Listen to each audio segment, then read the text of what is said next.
பாத்துக்கிட்டீங்கன்னா 2 டைப் இருக்கு, core and நான் கோர் அப்படின்னு சொல்லுவாங்க. கோர் அப்படின்னா கண்டிப்பா போடக்கூடிய வேக்சின். நான் கோர் அப்படின்னு பாத்துட்டீங்கன்னா எல்லா ஏரியாலையும் போடணும்னு அவசியம் இல்ல, எந்த ஏரியால டிசீஸ் இருக்கோ அந்த ஏரியால உள்ள டாக்ஸ்க்கு மட்டும் போட்டா போதும். சோ இப்ப கோர் வேக்சின்ல பாத்துக்கிட்டீங்கன்னா ஒரு 5 நோய் சொல்றாங்க. அதுல வந்து 4 வைரஸ், ஒரு பாக்டீரியா. சோ என்னன்னு பாத்துக்கிட்டீங்கன்னா parvo virus, distemper, para influenza, adeno virus and bacteria வந்து லெப்டோஸ்பைரோசிஸ். இந்த 5க்கும் ஒரு கம்பைன்ட் வேக்சின் இருக்கு. இதுதான் வந்து இந்தியா மற்றும் ஆல் ஓவர் த வேர்ல்ட் வந்து ஃபாலோ பண்ணிட்டு இருக்காங்க. இது வந்து கண்டிப்பா போடக்கூடிய ஒரு வேக்சின். சோ இப்ப இதோட ஸ்கெடியூல் பத்தி சொல்றேன்.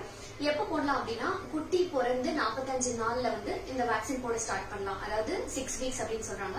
6th வீக் போட்டுட்டு ஃபர்ஸ்ட் பூஸ்டர் வந்து 3 வாரம் கழிச்சு, அதாவது 21 டேஸ் கழிச்சு ஃபர்ஸ்ட் பூஸ்டர். 6th வீக் போட்டீங்கன்னா 9th வீக், அடுத்து செகண்ட் பூஸ்ட் வந்து மறுபடியும் ஒரு 3 வாரம் கழிச்சு 21 டேஸ் கழிச்சு செகண்ட் பூஸ்ட் போடணும். சோ வந்து 12th week, 6th week, 9th week, 12th week இது போட்டு முடிச்சதுக்கு அப்புறம் அடுத்து இயர்லி ஒன்ஸ் பூஸ்டர் போட்டா போதும். மறுபடியும் அடிக்கடி போடணும்னு அவசியம் இல்ல. ஃபர்ஸ்ட் டைம் மட்டும் தான்